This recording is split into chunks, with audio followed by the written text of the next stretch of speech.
Chief general മാനേജറുടെ തൊഴിലാളികളുടെ നടപടികൾക്കെതിരെയാണ് നടക്കുന്നത്.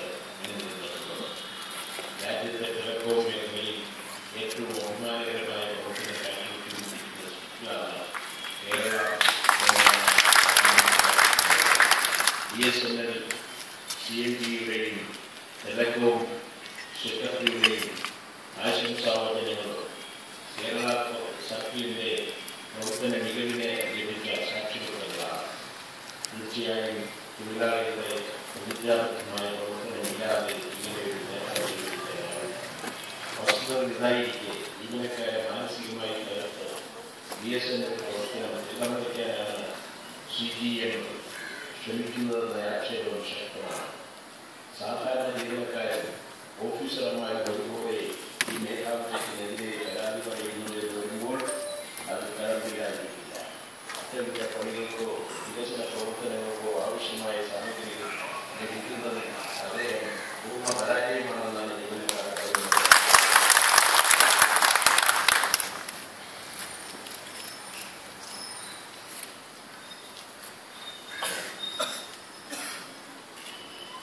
മൊബൈൽ ഫോൺ രംഗത്തെ പ്രവർത്തനങ്ങൾ നിർത്തിവെച്ചിരിക്കുകയാണെന്ന ആക്ഷേപവും സജീവമാണ്. നൂറുകണക്കിന് ഓഫീസർമാരുടെ തസ്തികകൾ വെട്ടിക്കുറയ്ക്കുക, കൂട്ടത്തോടെ ഓഫീസർമാരെ സ്ഥലമാക്കുക തുടങ്ങിയ ദ്രോഹ നടപടികൾ ഇയാളുടെ ലീലാവിനോദമാണെന്നാണ് പറഞ്ഞു കേൾക്കുന്നത്. ജീവനക്കാരെയും ഓഫീസർമാരെയും അസംതൃപ്തരാക്കി കേരള സർക്കിളിനെ നഷ്ടത്തിലാക്കാനും നിലക്കാനുമാണ് ഇയാൾ ശ്രമിക്കുന്നതെന്ന് പറയുന്നു. ആരിൽ നിന്നെങ്കിലും അച്ചാരം വാങ്ങിയിട്ടാണോ ഈ മനുഷ്യൻ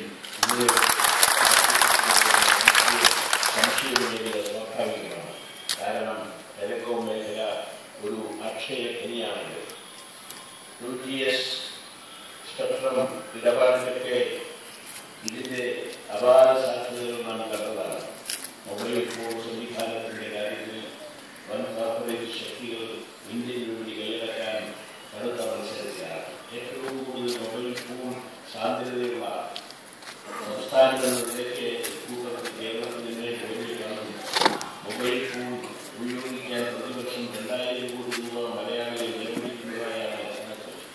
ഈ വിപണി ലഭ്യമാക്കുക സ്വകാര്യ മൊബൈൽ കമ്പനികൾക്ക് ഏറെ താല്പര്യമുള്ള കാര്യമാണ്. ഇതിനായി സർക്കാർ ഉടമസ്ഥതയിലുള്ള BSNLനെ ക്ഷീണിപ്പിക്കേണ്ടത് അവരുടെ ആവശ്യമാണ്.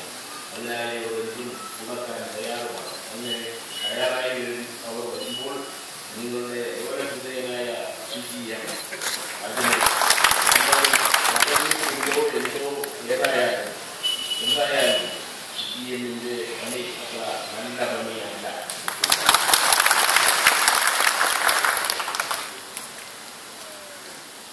അദ്ദേഹം മലയാളി എന്നാണ് ഞാൻ മനസ്സിലാക്കിയിട്ടുള്ളത്. മലയാളി അല്ലാത്തത് അദ്ദേഹത്തിന്റെ ഈ സ്ഥാനത്തിരിക്കാൻ ഒരു അയോഗ്യതയൊന്നുമല്ല. പക്ഷേ ആ മാന്യദേഹത്തിന് കേരളത്തെ പറ്റിയോ ഇവിടുത്തെ തൊഴിലാളി പ്രസ്ഥാനത്തെ പറ്റിയോ എല്ലാം അടക്കി ഭരിച്ച് തനിഷ്ടം പോലെ എന്തും ചെയ്യാമെന്ന അദ്ദേഹത്തിന്റെ പിടിവാശി കാണുമ്പോഴാണ് ഇങ്ങനെ തോന്നുന്നത്.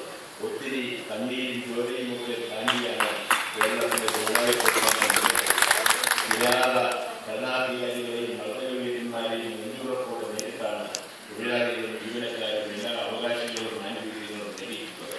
തൊഴിലാളികളുടെ അവകാശങ്ങൾ നിഷേധിക്കുകയും അവരെ അച്ചപ്പെടുത്താൻ ശ്രമിക്കുകയും ചെയ്തവർക്ക് എന്ത് സംഭവിച്ചു എന്ന് അദ്ദേഹം ബന്ധപ്പെട്ട